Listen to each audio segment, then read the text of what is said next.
به همه سلام میدم و عذرخواهی میکنم به خاطر این نامیزونی وقت و عجله‌ای که خودم داشتم زودتر این جلسه رو برگزار کنیم و حالا خلاف قاعده و زمان قبلی بود.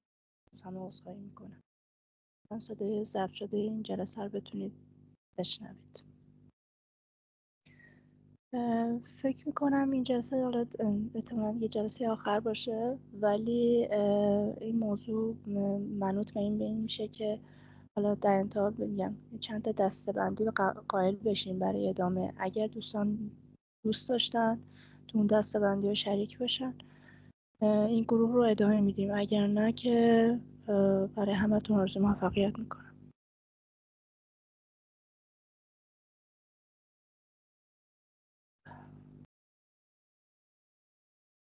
اسکرین خودم رو شیر میکنم. فایل این جلسه رو پی گذاشتم. الباقی نکته ها رو به علاوه ابنورمالیتی ها رو میریم. مسیج ها رو یه چند نمونه مسیجش رو گذاشتم براتون، اونا رو توضیح میدم.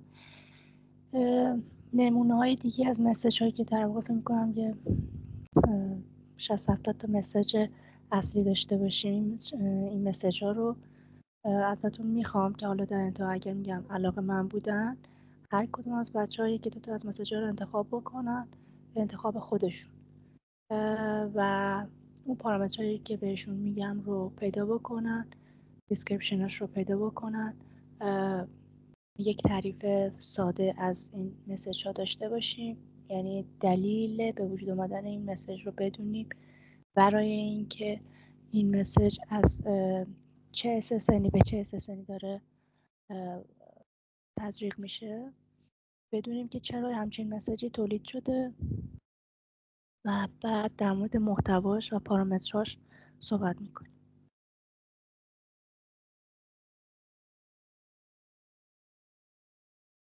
اگر اسکرین من رو دارید، خواهش میکنم یک علامت مثبت برام بزنید.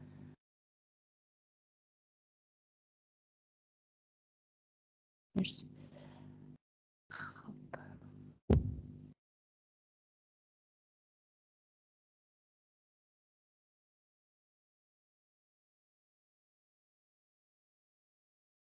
ما 17 تا پوینت رو جلسه پیش رفته بودیم، در ادامهش میرسیم به پوینت 18 هم. اگه خاطرتون باشه مپایی که انجام دادیم مربوط به پوینت هایی که در موردشون صحبت کردیم، پوینت هایی بودن که در مورد کت های 2 و 2A و 2B بودن. اما در مورد کت 3A میخوایم صحبت بکنیم. 3A ما داشتیم من این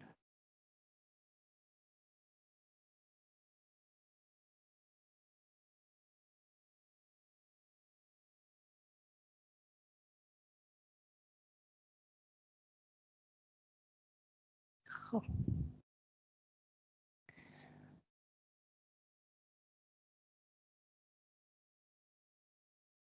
اختلاف کت 2 با کت 3 این بود که در کت 2 شما اوریجینتون هومه، یعنی یک بذارید اینجا بذارم هوم.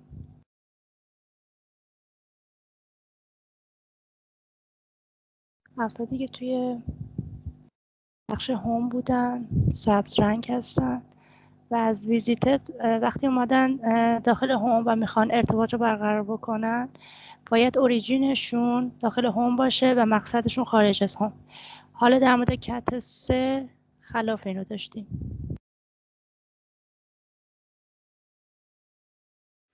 کت 3 این نفر ما میرفت تو محیط ویزیتد قرار میگرفت و اوریجینش خارج هوم بود و باید می نوشتیم که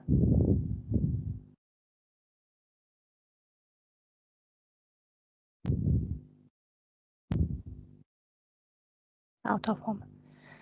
خب توی هوم ما چی داریم؟ ما نودی داریم به اسم HLR و در ویزیتد ها نودهایی داریم به اسم visited به VLR. با این دید بریم این نکته رو بخونیم. میگه که اگر شما در کت 3A قرار گرفته باشید اوریجینتون در ویزیتده. خب درست. من به عنوان نفر سبز رنگ در موقع کت 3 قرار گرفتم و در محیط ویزیتد هستم. و بعد میگه که باید CDPA شما یا HLR شما باید خارج اون محیط باشه.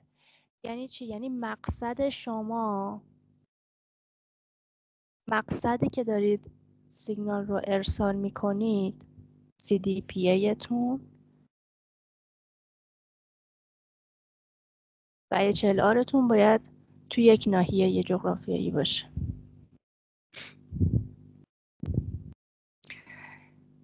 اگر CDPA یا HLR تون توی یک محیط جغرافیایی نباشه و محیط جغرافیایی که گفتم عرض کردم اعداد اولی که از HLR و CDPA استخراج میشه CCNDC های ما هستن، کد کشور و کد اپراتور.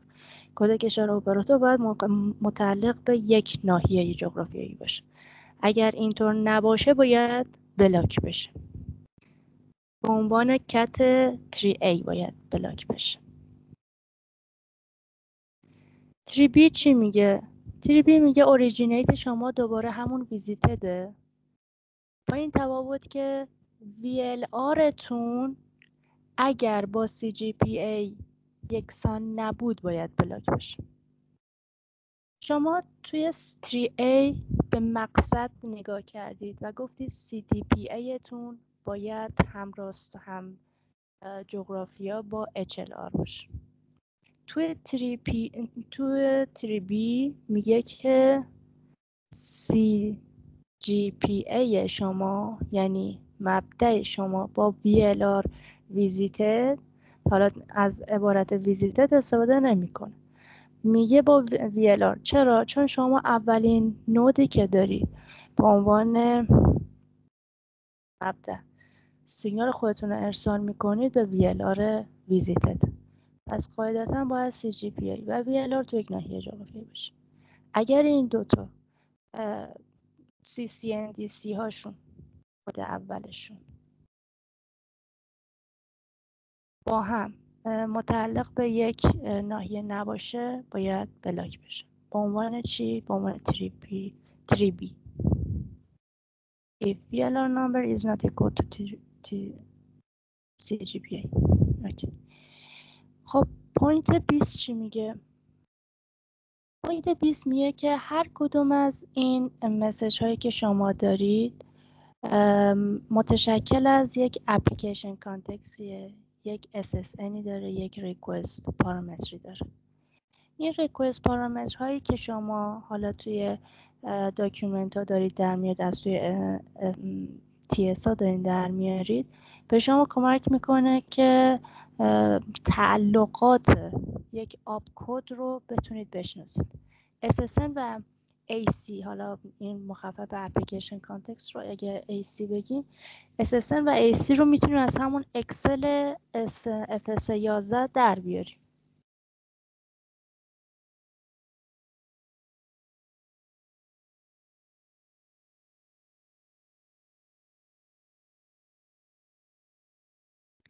AC و SSN ها. ولی ریکوست پارامتر ها رو باید از جدول هایی در بیاریم که توی TS داشتید.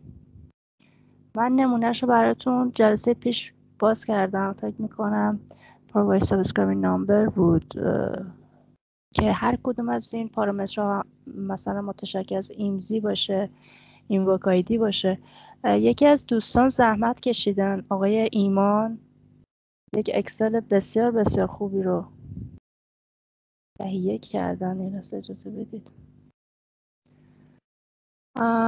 از مندیتوری ها و پارامترهایی که داشتن توی این داکیومنت های TLC که پیدا کرده بودن. به عنوان مثال شما برای اولا توی این داکیومنت برای هر مسیج 4 نقش رو میبینید. بعضا شما در سناریوها یک نقشی به اسم اک هم میبینید. اک رو میتونید یا به صورت کانفرم در نظرش بگیرید یا به صورت ریسپانس. به هر جهت توی این داکیومنت ها 4 نقش بهش اشاره شد: request, indication, response, confirm. یعنی هر مسیجی که شما دارید میتونه یک بار در قالب ریکوست داره ارسال میشه و یک بار ریسپانسش داره ارسال میشه و این ریکوست و ریسپانس ها بین SSN های متفاوتی داره جابجا میشه. منتها هر کدوم از این نقش ها برای خودشون یک سری مندیتوری دارن. مندیتوری ها و کاندیشنال ها پارامترهایی هستن که حتما باید بهشون رجوع بشه. یعنی باید بدونیم این پارامتر در لاگ ما حتما باشه. به عنوان مثال شما در send routing information for SM پارامتر دارید به اسم ایمزی. این پارامتر ایمزی درسته به صورت کاندیشنال اومده، اما شما باید حتما وجودش رو در لاگ بررسی بکنید. دومی که تایپ این ایمزی باید لحاظ شده باشه. اگر دیجیت حتما باید حالا دیجیته، ولی منظورم که باید به تایپ این پارامتر دقت کنید، بدونید که این تایپ این پارامتر چیه و همون تایپ در لاگ اومده باشه، به صورت استرینگ نیومده باشه. و دوم این که هر کدوم از این پارامترها متعلقاتی داره. بعد از اینکه توی اون جدول شما پارامتر رو پیدا میکنید، دیسکریپشنش هم براش اومده. به این معنی که بهتون میگه این ایمزی، ما جلسه پیش صحبت کردیم که متعلق به سابسکرایبر A یا B، یعنی فرستنده این رو یعنی مشخصه ایمزی فرستنده است یا ایمزی مقصدیه که میخوایم باهاش ارتباط برقرار بکنیم. این اون پارامترهاییه که داره تو نکته بهش اشاره میکنه و ما مجبوریم برای همه مسیج ها این پارامتر ریکوست پارامتر ها رو استخراج بکنیم از داکیومنت ها.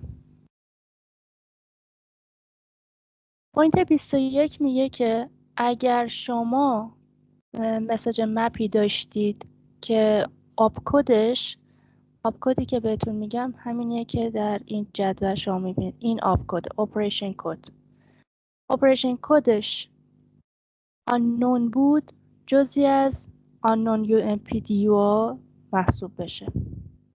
unknown PDU رو شما میدونید. برای هر کدوم از لایه ها و پروتکل ها ما یک PDU داریم.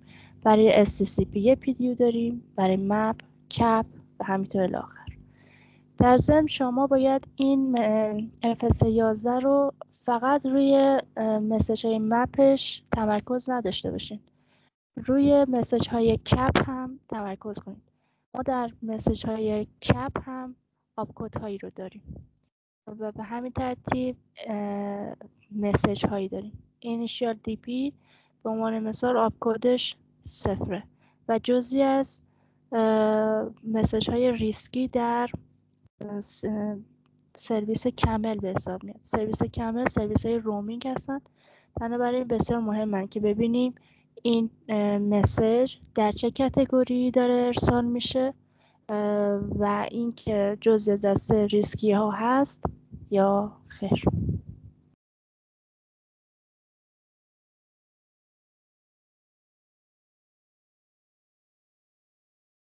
در مورد اینکه ابنورمالیتی ها رو تا کجا رسوندیم، ما 8 مورد قبلی رو در مورد بسته های غیر متعارف SCCP، در مورد تیکپ بگین و اند و GT اسکن ها و این مورد ها صحبت کردیم. میرسیم به این بحث که اگر شما مسیج های رو آبکد های رزرو شده رو در پیام های ارسالی ببینید، آبکد های رزرو شده کجا هستن؟ شما اگر مسیجی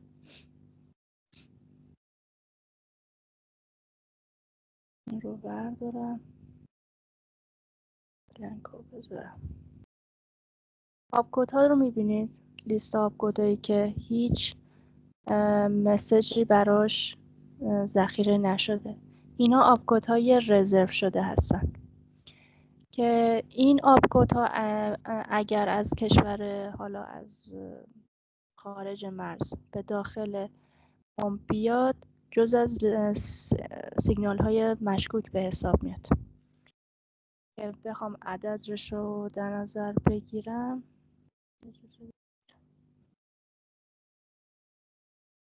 بنویسم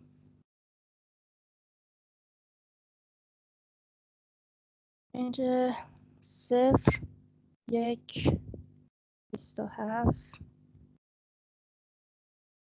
82 90 تا 108 و 127 تا 255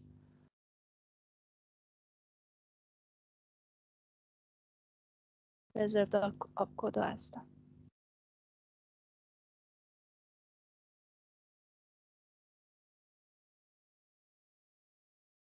اگر شما توی نکته میگه که اگر شما این رزرو مسیج ها، رزرو آپکد ها رو دیدید، جزئی از دسته‌بندی اتک های دینایل آف سرویس در نظرش بگیرید.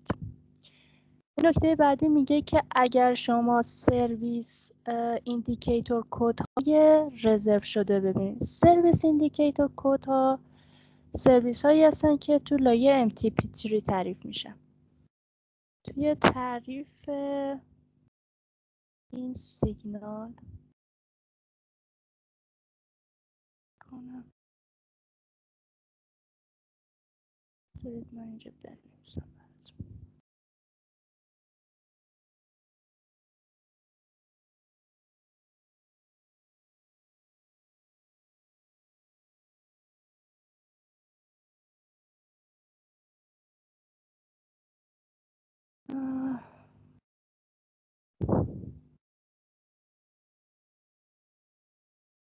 این سرویس ایندیکیتور ها در RFC 4666 درست. در RFC 4666 شما لایه MTP3 رو تمام بیت به بیت این لایه رو براتون مشخص کرده که باید چطور پر بشه، از پوینت کد ها گرفته و الی آخر. یکی از 8 بیتی که باید 8 بیتی که باید برای این پروتکل پر بشه مشخصی به اسم SI، یعنی سرویس ایندیکیتور. این سرویس ایندیکیتور ها نشون میده که یوزر شما به این طور تعبیرش میکنه که MTP یوزرهای شما رو با این SI مشخص میکنه. اگر 0 باشه میگه بعد سیگنال مدیریتی SNM میخواد مسیریابی و منابع دسترسی قابل دسترس در مسیر رو مدیریت بکنه. اگر 1 باشه برای سیگنالینگ نتورک تسته، حالا نتورک تست من بنویسم. اگر 3 باشه برای لایه دیتا باید برای لایه SCCP ارسال بشه. 4 باشه TUP. TUP دوباره مدیریت سیستم های تلفنیه برای دسترسی به سرویس های مورد نیاز تلفنی. و اگر 5 باشه باز سرویس پروتکل آیزاپ رو داره معرفی میکنه. میخواد بگه که اگر این خلاف این جداول و این شناسه ها رو داشتید به عنوان سیگنال های دینایل آف سرویس بگیرید و چون این هم لیست رزرو شده داره. جدایی از این لیست های یوزر های مشخصه باشه ساسپیشیسه و بذارید به عنوان دسته حملات داس. یک مشخصه رو داره میگه من اگه بخوام یک حمله ای رو توی سیستمام پیدا بکنم، HLR ترکینگ رو بخوام پیدا کنم، مجبورم که من آدرس HLR رو در بیارم. به عنوان مثال میگه اگر آپدیت لوکیشن، مسیج آپدیت لوکیشن رو دارید نگاه میکنید، اولا ایمزی های درخواست شده رو استخراج بکنید. این ایمزی ها رو با با آدرس های HLR که توی همین لاگتون دارید مقایسه بکنید و ناحیه جغرافیاییش رو با هم دیگه مغایرت بدید. اونچه که برای من رفتم چیزشو نگاه کردم، سید من اینو جایی نوشتم. اگر شما بخواید آدرس های HLR رو در بیارید، باید HLR شما در نقش دستینیشن باشه در پیام ریکوست، یا اینکه در پیام های ریسپانس نقش اوریجین داشته باشه. اینطور شما میتونید HLR رو در بیارید. خب اگر شما تعداد مسیج هایی رو دیدید که در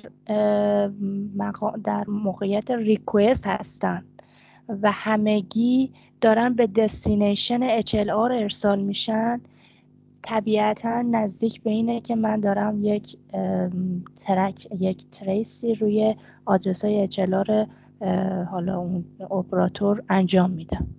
و یا حالا برعکس، یه سری پاسخهای ریسپانسی رو داریم دریافت میکنیم که همگی داره از سمت HLR اوریجین میاد. این هم نشون دهنده اینه که داره پاسخ به کسی میده که هدفش ترک کردن یا تریس کردن HLR بوده. پس من ناگزیرم برای اینکه تریسم کامل بشه، ریسپانس های مسیج ها رو هم نگاه کنم. و این لوپ کلامی بود که برای این 3 تا مرحله برای ترک HLR داره صحبت میکنه. حالا اینکه این زیا همون ناحیه باشن یا نباشن، این بیشتر میبره تو کت‌های مختلف، خیلی تفاوتی تو کار ایجاد نمیکنه. اما اینکه من بدونم مقصدم یا مبدأم کیه، یعنی بدونم که خب اوکی من فهمیدم این تعداد HLR زیادن، میخوام مرتبطش بکنم به کسی که داره این کار انجام میده. به همون دلیله که میگه ایمزی ها و MSISN هایی که در این مسیج ها داره مبادله میشه، شما رو به هدفتون، به اون هکر نزدیک میکنه. نکته بعدی میگه که خب میگه CGPA هایی که شما دارید که مبدأ شما هستن، باید کانتری و اپراتورشون، شبکهشون کاملا مشخص شده باشه. اگر جز آنون ها باشن، میرن جز کسایی که نات رومینگ هستن و باید توی حالا لاگ هاتون یک برچسبی، یک نشانه ای از نات رومینگ پارتنر براش لحاظ بکنید.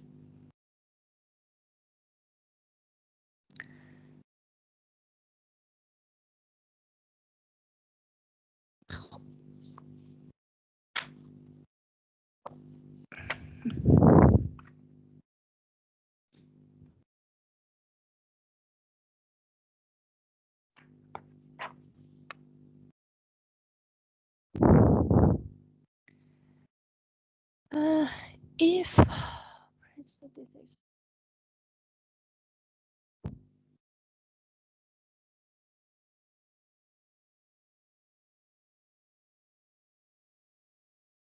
اگر یک جیتی ناشناسی یا مشکوکی پیدا کردیم، باید تمام مسیج ها و پکت های دیگه اون رو در بیاریم. یعنی چی؟ یعنی که یک جیتی ناشناس یک رفتار مشکوک نداره، احتمالا تو تمام مسیج های دیگه‌ش هم داره همین کار رو انجام میده. پس شما اگر یک جیتی ناشناسی در لاکاتون مشاهده کردید، انواع مسیج ها، CGPA ها و CDPA های مرتبط با اونها رو هم جدا میکنید و در بازه زمانی مختلف تریسش میکنید. رفتار رو در بازه زمانی یک هفته، یک روز یا 2 روز رصد کنید تا ببینید که این نوع رفتار داره به صورت متناوبی انجام میشه یا تصادفی. متناوبی بودن اون به شما کمک کنه که درکی بر این موضوع که این سیگنال ها داره به صورت ماشینی تولید میشن. حالا به پیام های ابورت و ارور هم حساس باید بشیم. اینطور نباشه که خب اوکی یک ارورهای مدیریتی بوده تمام و یه سری ریزن داره و من ریزن ها رو مشاهده میکنم و دسته‌بندی میکنم. یک دسته‌بندی روی ریزن ها به شما کمک میکنه که کلا ارورهای شبکه‌تون رو بتونید رصد بکنید، ولی جی تی های مرتبط با این پیام های ارور و از ابورت رو هم باید استخراج بکنید و در بازه زمانی دوباره باید اینها رصد بشن. یعنی که شما این جی تی که در بردید باید بدونید که چندین بار داره براش ابورت میاد و در چه بازه های زمانی. همینطور میگه توی نکته سوم داره میگه که رشته پکت هایی که داریم دریافت میکنیم برامون مهمه. به خاطر رشته یعنی چی؟ یعنی که شما توالی مسیج هایی که دارید دریافت میکنید باید براتون مهم باشه. یه مثال زده، میگه که اگر ریپورت اسم دلیوری استاتوس این مسیج از یک SMS خاصی ارسال شد، بذارید من این شکلش رو اینجا بکشم.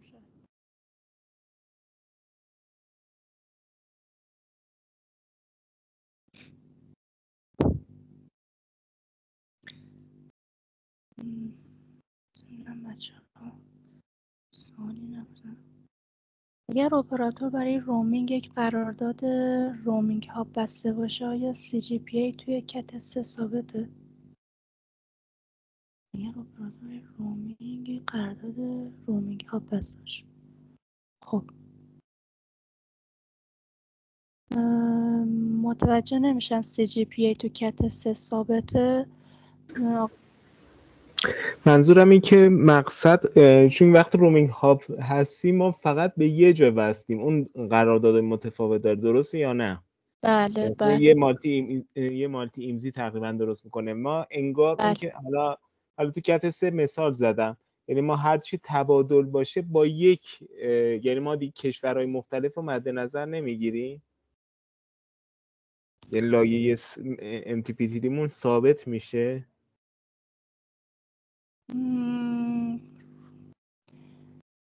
سوالم واضحه یا نه؟ ببینید ما برای هر کدوم از CGPA یا شما الان تو لایه SCCP دارید صحبت میکنید، بعد MTP3 دارید میگید، من فقط تو لایه مپ دارم بهش اشاره میکنم. تو لایه مپ شما برای هر کدوم از این CGPA یا تگ کشورش و اپراتورش رو دارید.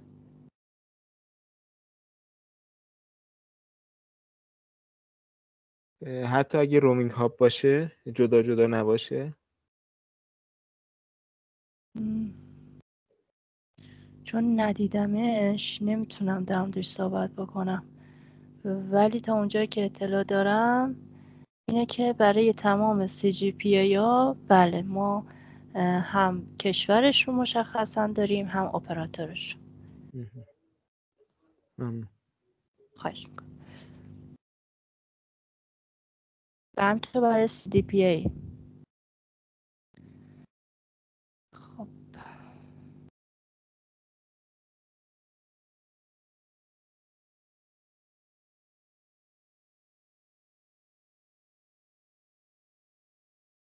حالا اگر شما یک SMSC داشته باشید و ازش یک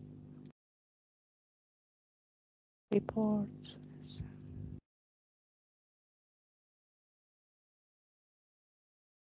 خب اگر یه همچین پیامی اومد که مرتبط با یک ایمزی خاصی بود، باید بدونید که قبلش آیا مسیج SRI for SM از همین SMSC و مرتبط با همین ایمزی اومده یا نه.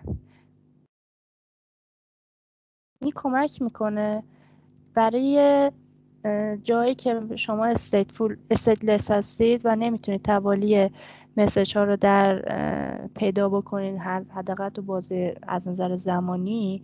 این بهتون کمک میکنه که متوجه بشید SMSC داره کار روتین خودش رو انجام میده یا نه. اولا باید بدونید از وجود این پیام مطمئن بشید دارید و بعد ببینید که پیام های مرتبط با این اومده، با این مسیج اومده یا نه.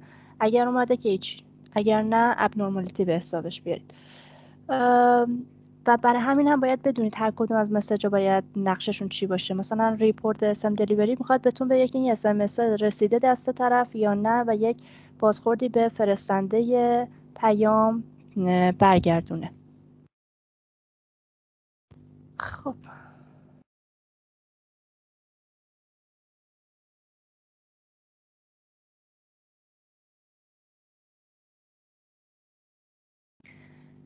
تعداد سیگنال هایی که داریم از SRI for SM داریم میگیریم رو با پیام های MT for SM مقایسه بکنیم. این MT for SM اگر خاطرتون باشه ما یک سناریویی رو برای روز اول داشتیم که MT for SM می اومد در گام های حالا هشتم و حالا در گام های آخر من یک سناریو رو برای شما صحبت کردم مربوط به آشکارسازی سابسکرایبر آیدی که SMSC بعد از این که حالا ارتباطاتش رو SRI for SMش رو با HLR برقرار میکرد و مقصدش رو پیدا میکرد یک پیام به صورت MT forward SM میفرستاد برای MSC که متعلق به مقصد بود. یعنی چی؟ یعنی شما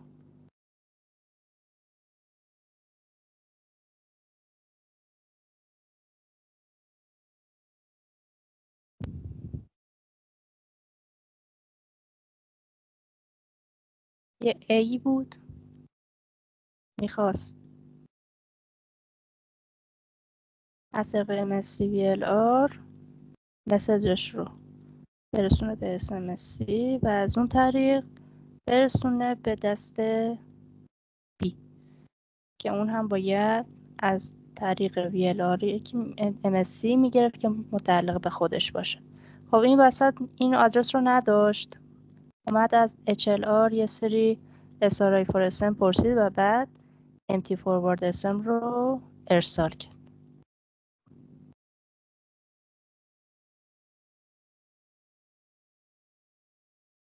نکته میگه که این MTA و این SRI for SM که در نگاشت در پیدا کردن مسیر مقصد و رسوندن مسیج هست باید یک تناسبی با هم دیگه داشته باشه. این تعداد رو توی ترافیک خودتون چک بکنید.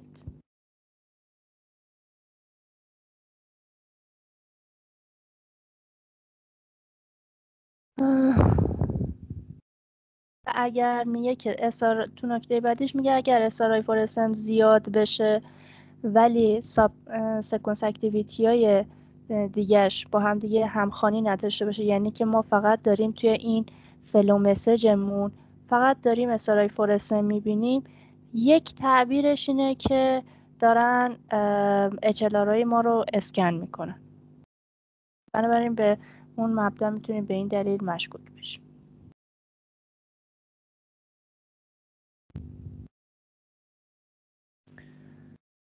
خب ریسکی پکت های که دارن حالا با هم دیگه ارتباط برقرار میکنن رو باید شما تو دسته‌بندی خودتون قرار بدید و این ریسکی ها رو بدونید که مربوط به کدوم کاتگوری ها هستن.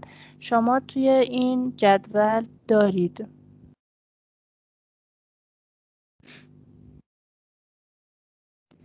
مسیج های ریسکی که دارن بین چه نودهایی تبادل میکنن.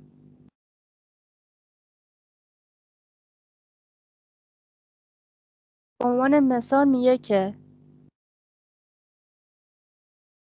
کال کنترل ترانسفر و IOC اینفورمیشن ریتریوال باید به عنوان کت 1 حتما بلاک بشه.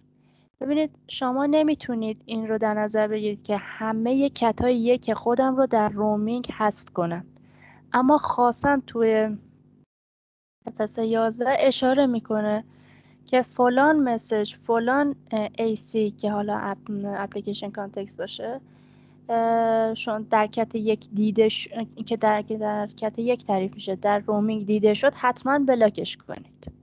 به اون دسته حتما بهش بدون یه حالا کاندیشنال چیزی اون رو میتونید جزء بلاک شده در نظرش بگیرید که اگر دیدید ساسپیشیس.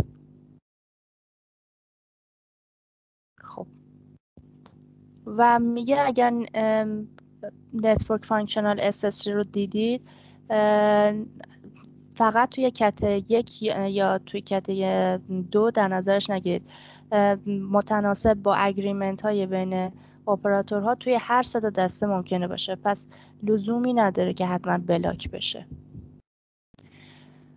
در کت 2 باید CG اگر HLR شما یعنی CCNDC اول عدد HLR شما مخالف با کالینگ شما بود، CCNDC اول کالینگ شما بود، جزئی از ساسپیشس های کت 2 در نظرش بگیرید. درست هم هست دیگه. شما قرار بود کت 2 کاربری هستش که اومده توی هوم شما،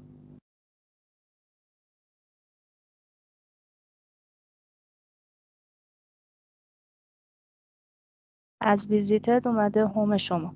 خب CGPA این آدم باید با HLR شما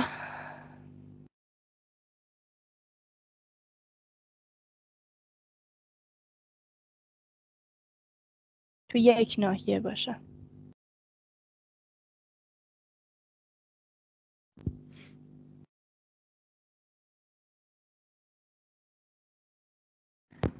ابنورمالیتی که تو کت 3 داریم، توی کت 3 A میگه اگر اوریجین شما در ویزیتد باشه که بله باید باشه، ولی تارگت ایمزی شما مخالف CDPA باشه، این جزء کت 3 A حساب میشه. یعنی چی؟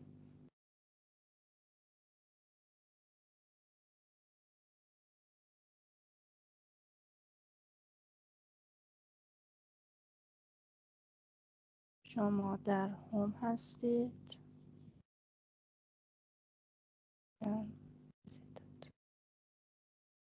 خب تو کت 3 شما از هوم رفتید در محیط ویزیتر قرار گرفتید. CDPA شما باید با تارگت ایمزی شما یکسان باشه. یعنی چی؟ شما در ناحیه ویزیتر هستید و میخواین به CDPA شما مسیجی رو ارسال بکنید و ایمزی مقصد شما هم در همین ناحیه جغرافیه. خب هر دو باید CCNDC هاشون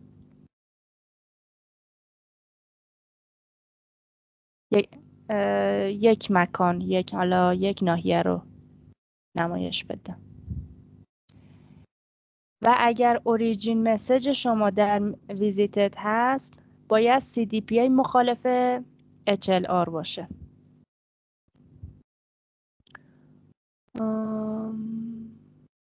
نه، اگر CDPA مخالف HLR بود و اوریجینتون در ویزیتد بود به عنوان کت 3A یا سیگنال های مشکوک 3A در نظرش بگیرید. توی 3B میگه که CGPA باید با VLR یکسان باشه. چرا؟ چون CGPA شما اینجاست و با اون نودی که دارید ارتباط برقرار میکنید VLR ویزیتده. بله این دوتا هم باید در یک ناحیه قرار بگیرن که اگر نباشن این بار بذاریدش توی دسته تری B.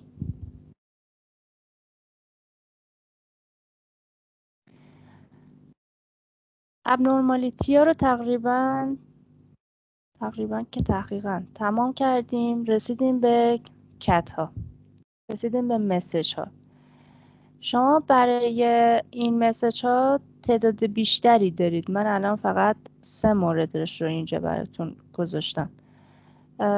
فکر میکنم 4-5 مورد دیگه هم حداقل داشت که اون رو منوط کردم به اینکه بچه‌ها اگه دلشون بخوان تو دسته‌بندی ترجمه این مسیج ها حالا بخوان شریک بشن یا نه. چون صرفا فقط ما داریم یه سری نکته قطار میکنیم تا عملیاتی نشه، بچه ها نرن باش کار کنن، مرکز ذهن نمیشه. به عنوان مثال داره میگه که initial call attempt که جز مسیج های کپ هست جز کتگوری 1 به حساب میاد. عرض کردم خدمتون که ما توی کپ اینیشییت هم آپ کد داریم، مسیج داریم و هر کدوم از این مسیج ها کتگوری های مشخص خودشون رو دارن. گفته میشه که اگر initial call attempt با آپ کد 32 و CGPA unknown اومد به عنوان مسیج ساسپیشس در نظرش بگیریم. حالا این ورای این که این سیگنال مال چه پروتکلی باشه، صرفا به خاطر اینکه CGPA شما جزئی از وایت لیستا نیست و جزئی از اپراتورهای شناخته شده یا کشور شناخته شده تحت قرارداد نیست، باید به عنوان ساسپیشس در نظرش میگرفتیم. که اونم میگه تگی که باید بهش بزنید باید بزنید unknown PDU. مسیج بعدی میاد میگه که ما یعنی نکته بعدی در مورد مسیج ها میگه که ما یه سری مسیج های مشترکی بین کت ها داریم. به همین دلیله که ما همه کت های 1 رو در رومینگ بلاک نمی کنیم. به عنوان مثال 4 نوع مسیج برداشته اونجا گفته get password، forward check SS indication و USSD. این مسیج ها اگر اومد به 2 تا مشخصه باید جدا بشه. اولا اینکه آپ کد هاشون جزئی از این اعداد باشه. خب این اعداد آپ کد های متعلق به همین مسیج هست: 18 38 60 61. این مسیج های لایه مپن که آپ کداش از توی اکسل میتونید در بیارید. اگر این SSN کالینگش یا 7 باشه یا 147 که نشون دهنده اینه که یا از VLR اومده یا از GSM-CF و CGPA شون unknown باشه، یعنی که جزئی از گفتم شناخته شده ها نباشه، جزئی از کت 1 باید بلاک بشه. ولی اگر با همین مشخصه ها اومد ولی کالینگ شما این دفعه از HLR اومد، میشه کت 2 و باید در این کت 2 یک آپشن دیگه رو هم در نظر بگیرید.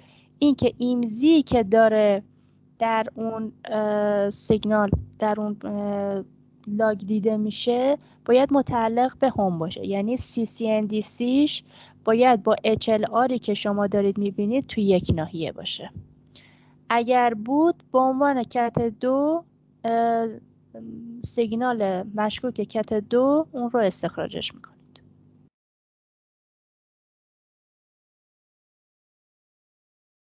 نکته بعدی میگه که یه سیگنالی داریم، حالا اینا قبلش هم صحبت کرده بودیم، provide roaming number. میتونه هم کت 1 باشه هم کت 2 باشه. در کت 1 میگه که اولا اون نکته که حالا همیشه جزء گل سرسبدشه که میذاره CGPAش unknown باشه. اینو دیدید به عنوان کت 1 بذاریدش.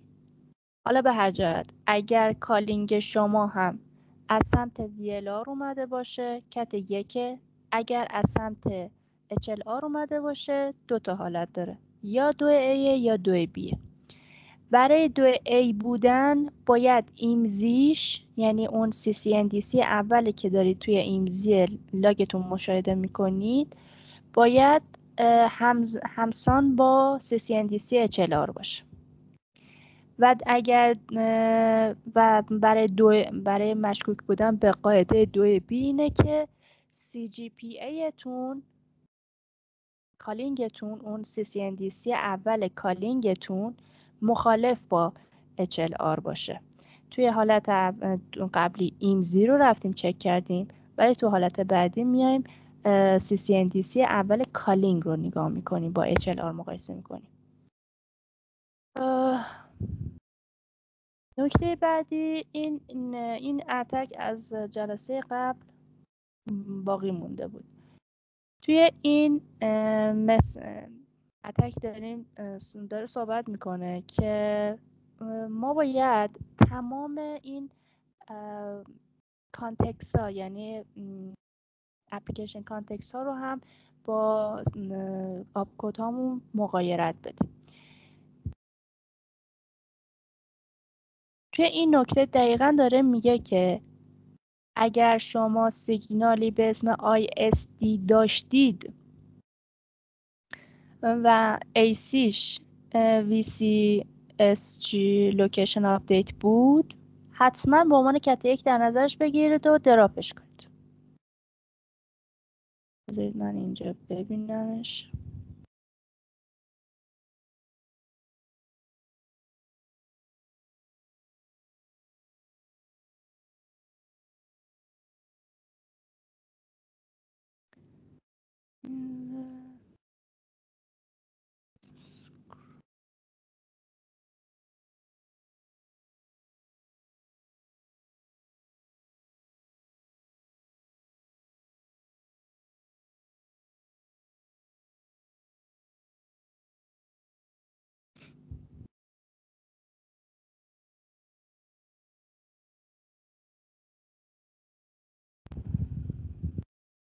اینو چیز کردیم.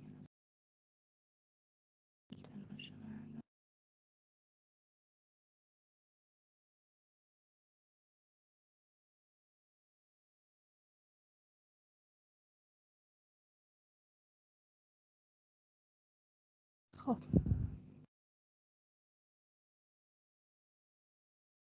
این سابسکرایبر دیتا خط 18 هم. بریم ببینیم چه کتیه. کت 1 و چون کت نه صرفا به خاطر اینکه کت 1 داره، خود پس میگه که این مسیج با این ACN با عنوان کت 1 در نظرش بگیرید و تو رومینگ بلاکش کنید. یه مورد دیگه هست، میگه که شما این آپکود هایی رو که نگاه میکنید حتما باید با چیز مقایسهش بکنید. یعنی اینطور نباشه که شما یک آپکودی دارید با یه سری اپلیکیشن کانتکست، اینطور نیستش که من همین اینسرت سابسکرایبر دیتا رو برای همه ACN ها ببینم، فقط با یه سری ACN های محدود دارم، فقط با همونها دیده بشه. باز نیاد با یه سری ACN دیگه که هیچ ربطی بهش نداشته. حالا من نمیدونم، فکر میکنم این توی لیستش نبود. اینفورمیشن ریتریوال ورژن 1 رو ندیدم. آره ندیدم. یعنی مثلا با این ACN نباید دیده بشه، با ACN 14 نباید دیده بشه، که اگر دیده شد به عنوان ساسپیشس باید بلاک بشه. خب این داکیومنت رو هم براتون فرستادم. میمونه یه چند تا مسیجی که باید در موردش صحبت بشه و که یه لحظه مسیج رو در بیارم. خب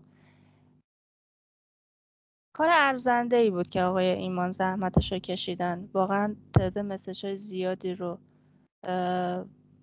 کاور کردن. من فکر میکنم یک داکیومنتاری درست کرده بودم که رفرنس ها رو جدا کرده بودم، منتها رفرنسی که آقای ایمان دادن فکر میکنم همه رو پوشش میداد. من انواع اقسام رفرنس ها رو گذاشته بودم که بچه ها دونه دونه بخوان هر کدوم از این مسیج ها رو مندیتوریاشو در بیارن. غالبا هم اینطور نبود که همه مندیتوریا کامل مشخص باشه. مثلا میومد فقط میگفتش که ایمزی، اصلا نمیگفت این آپشناله، این کاندیشناله. یه مقدار سخت بود، ولی خب داکیومنتی که آقای ایمان دادن خب زحمت همه رو کمتر کرد. فقط دوستانی که من اسامی رو گذاشته بودم کنارشون که بهتون بدم، ولی اینطور به نظرم میاد که دوستان فقط تشریف میارن که حالا یک تو به خودشون بیشتر زحمت میدن. خیلی علاقه‌مندی درشون ندیدم، بنابراین اساین نمی کنم. هر کسی هر جوری که دلش میخواد، با هر تعداد مسیجی که دلش میخواد.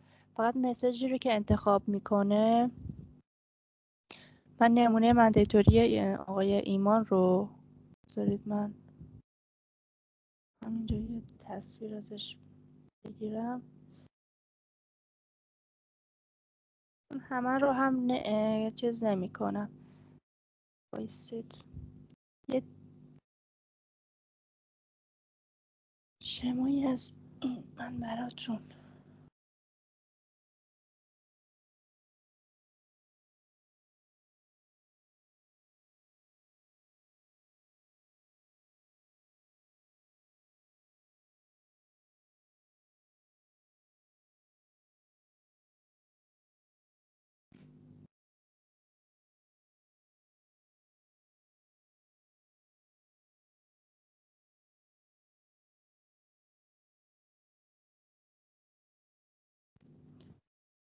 ظاهرا اینزر سابسکرایب دیتا دوی دیامتر هم هست. ساختار اتکاشون یکی هست یا تفاوتن.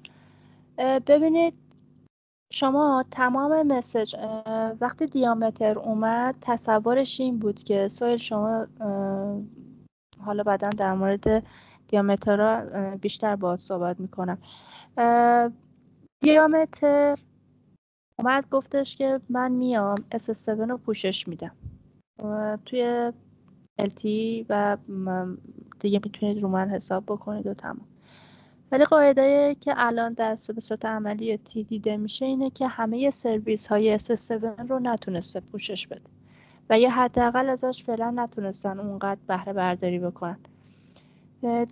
مسیج ها همون مسیج های SS7 با یه سری تفاوت هایی، اما از نظر اسمی شما میتونید همین اسم ها رو توی پروتکل دیامتر هم ببینید. رفرنس خوبی که میتونم اینجا بهتون معرفی بکنم اسمش بود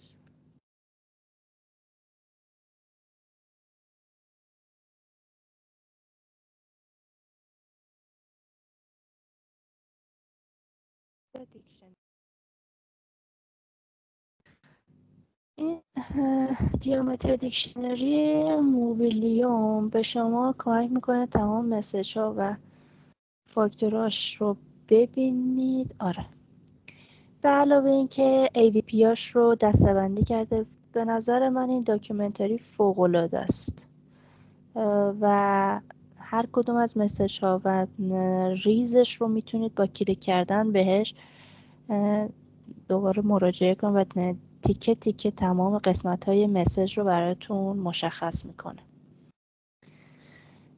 توی چه اینترفیس هایی هستش S6A S15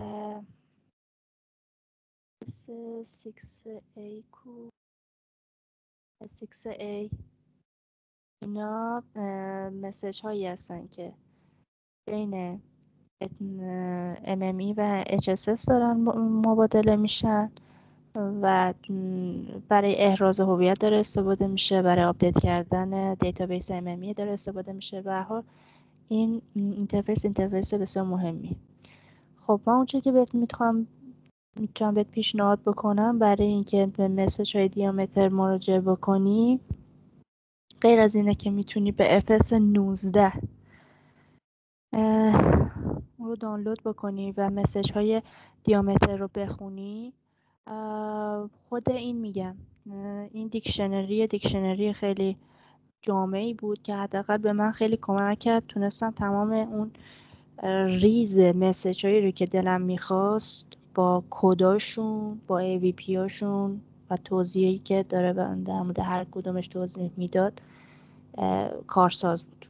دیکشنری خوبی. موبیلیوم یک شرکتیه، فکر می‌کنم آمریکاییه. این هم داره سیگنالینگ فایروال درست میکنه و خب چون ما تحریمیم احتمالاً به ما نفروشه.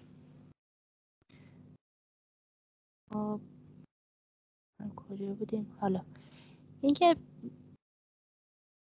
FS 19 رو میخواستم بگیرم ولی هست ظاهراً رحمان هست نتونستم بگیرم.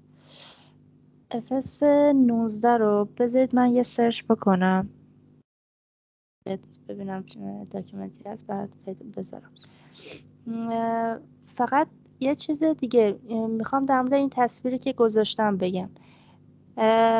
درسته که من باید تمام تلاش بچه‌ها رو شیر کنم ولی خواستن اجازه بدید اگر شما بازخورد خوبی داشتید اکسل رو کامل شده براتون بذارم. ولی خب بچه‌ها باید خودشون رو شریک بکنن به اینکه چه سیگنالی رو چه مسیجی رو دلشون میخواد بردارن و پارامتراشو استخراج بکنن. حالا اون موارد که باید برای یک مسیج باشه به این نحو در نظرش بگیرید.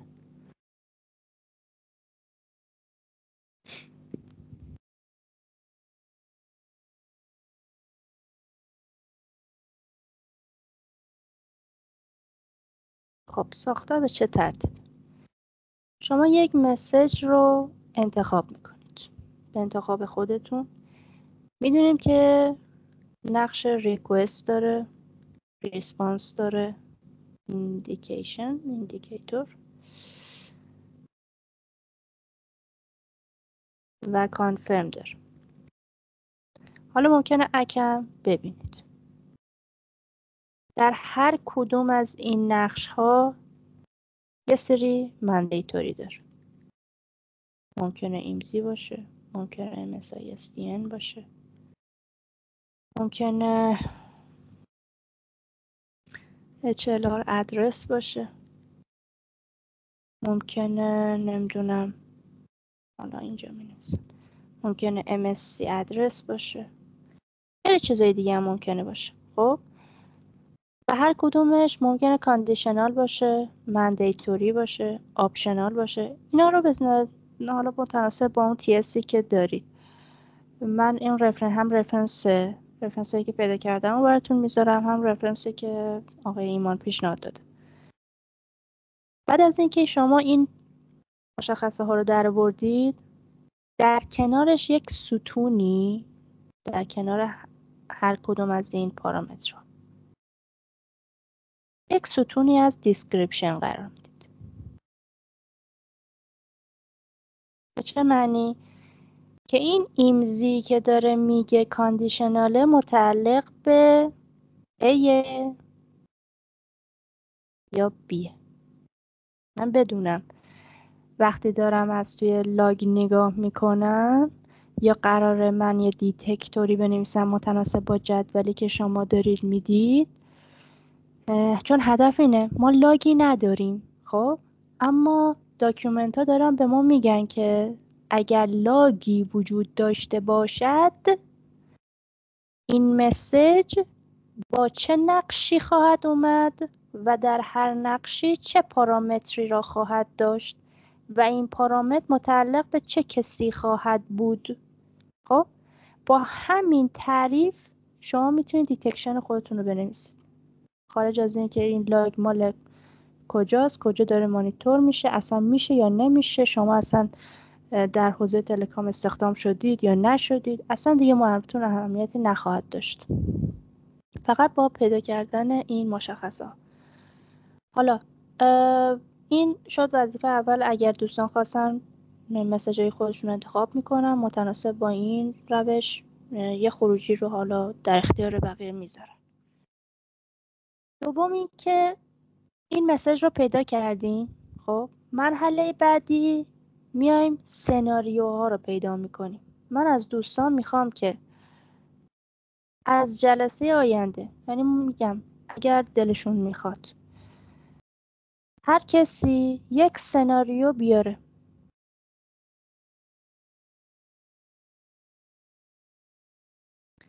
از آسیب پذیری ها، حملات مختلف SS7 الا ماشاءالله توی اینترنت پره. هر کسی یه سناریو آپلود کنه توی گروه و هر جلسه روی 2 تا 3 تا یا 4 تا از این سناریوها بیایم حرف بزنیم. خب این سناریوها یک مشخصه ای داره به اسم فلو مسیج.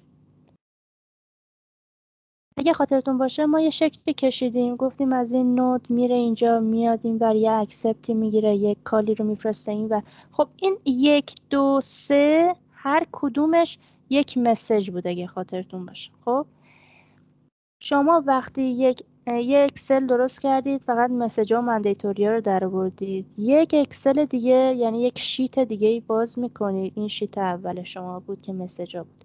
شیت دوم شما مربوط به اتک ها میشه. این سناریو اتک ها میشه.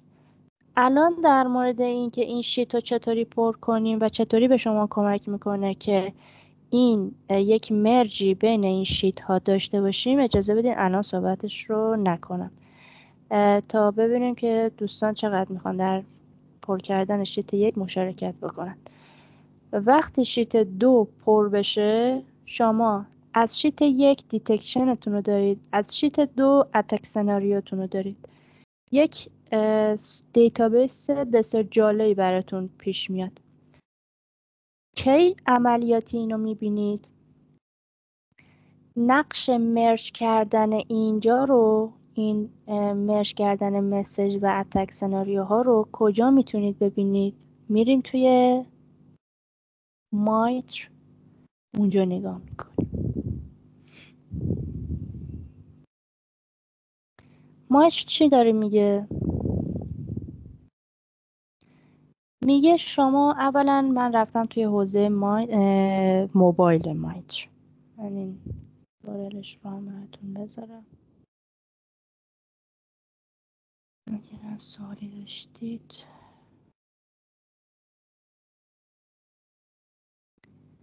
قراره این کار اینطور به نتیجه برسه که شما وقتی میخواین یک سناریو، یک از سناریو اتک ها رو صحبت بکنید، باید پیدا بکنیم که توی کدوم یکی از این حوزه ها، توی کدوم از این تکتیک ها داره گنجونده میشه.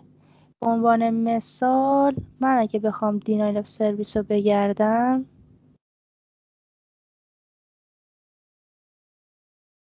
endpoint denial of service، یعنی من اگه بخوام سناریوهای داس رو برم بگردم، باید توی دسته‌بندی ایمپکت قرارش بدم. خود مایچ میاد یه چند تا مثال بزنه. ما وقتی سناریو اتک هامون رو تکمیل کردیم، میایم با سناریوهای مایچ مقایسه میکنیم. مایچ به شما چه کمکی میکنه؟ کمک میکنه اون سناریویی که شما پیدا کردید تولز هایی رو به شما معرفی کنه و تکنیک هایی رو به شما معرفی کنه که داره این کار رو انجام میده. به عنوان مثال من فکر میکنم اینها یه سری فرایندهایی هستن که توسط یک سری از ابزارها دارن انجام میدن این کار رو.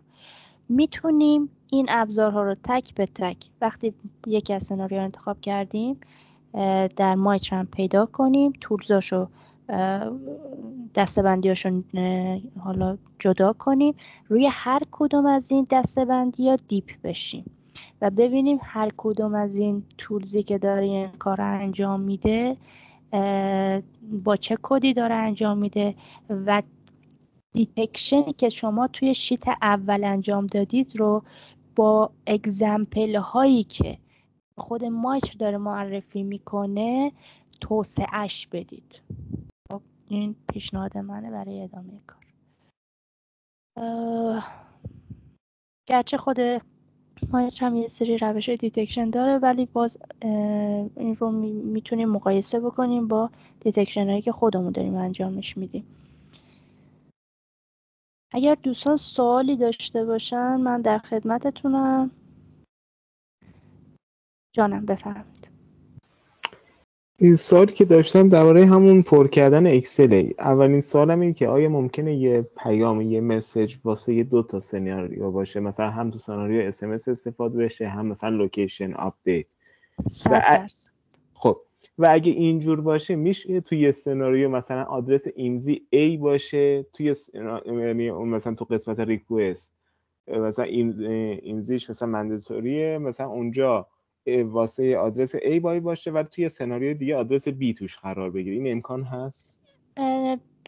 تا اونجایی که من دیدم اینجور نیست. یعنی شما به یه دلیلی یک مسیج آفریده میشه. مسیج معنیش اینه که میخواد بره یک مثلا ایمزی رو بپرسه. خب من در چه موقعیتی هستم این رو بفرستم، یعنی SSNم چی باشه، همون ایمزی رو میپرسم که در رسالتم هست. متناسب با سناریو مسیج پارامتراش عوض نشده، من تا حالا ندیدم. خب پس شما میتونید اون مسیج و مندیتوری رو در بیارید و تصورتون این باشه که این رسالتش اینه، فیکسه.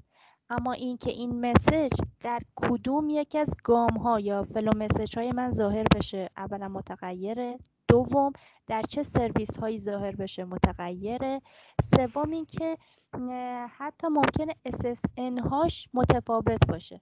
SSN های مختلفی متفاوت با اکسلی که شما توی FS 11 میبینید مشاهده بکنید. در اون صورت یا شما میتونید کسی باشید که به FS 11 بگید اولا اکسلت رو تکمیل کن چون فلو مسیج های جدیدی اومده، یا باید ورژن جدیدی از FS 11 رو دانلود بکنید تا ببینیم SSN های جدیدی هم بهش اضافه کرده یا نه، یا اینکه جزء ساسپیشیس باید در نظرش بگیریم.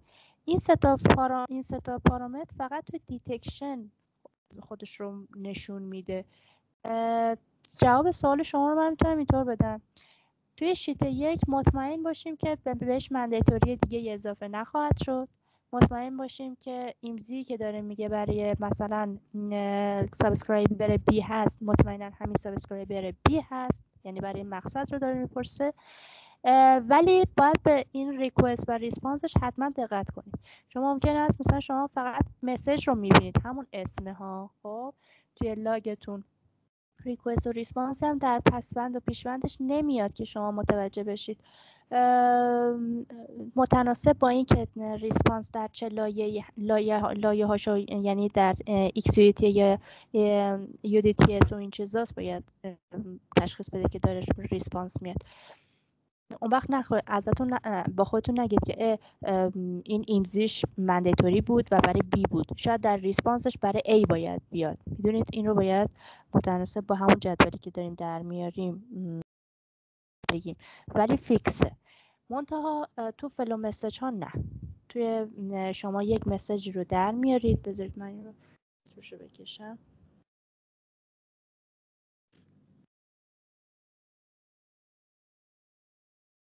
ایمان باعث شد که ما شیت 2 که نمیخواستیم بگیم و بگیم.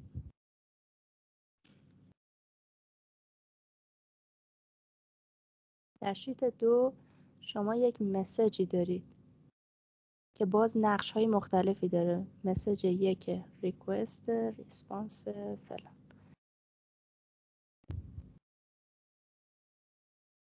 شما یک سناریویی دارید و در این سناریو یک فلو مسیجی دارید که ریکوست مسیج 1 اولیه، مثلا مسیج 3 ریسپانسش دومیه. و به همین ترتیب، حالا من دارم شاید خیلی چرت میگم ولی خب میخوام عدد و ارقاما رو بدونید. وقتی شما به سناریو 1 همه رو ست میکنید، تمام اون مسیج های مرتبط با اون فلوها برای شما دسته‌بندی میشه. دست آخر با اولین ستونی که شما 1 رو قرار دادید باید دیتکشنتون رو بنویسید که وقتی سناریو رو اینجا فیلتر میکنید مسیج ها بیاد و در ستون در ردیف اول دیتکشنشون رو بتونید ببینید. اما دیتکشنش حالا بعدا بهتون میگم که باید کدوم یک از ایفا رو اول بذارید یا چطوری باید توضیحش بدید ایف و دناشو. یکی از زبان‌های از یکی از SIM ها رو انتخاب میکنیم و به همون زبان دیتکشنمون رو مینویسیم. اگر سوال دیگه ای باشه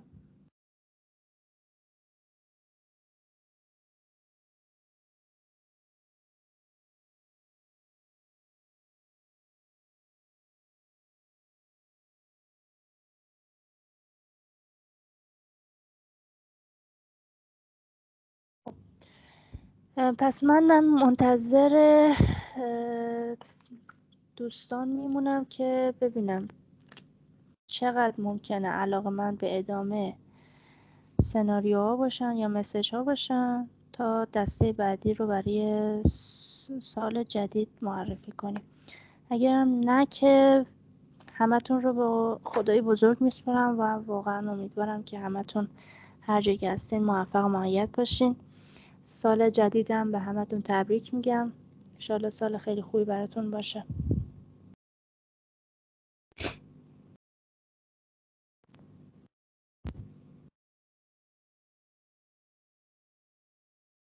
سلامت باشین. خدا نگهدار همگی.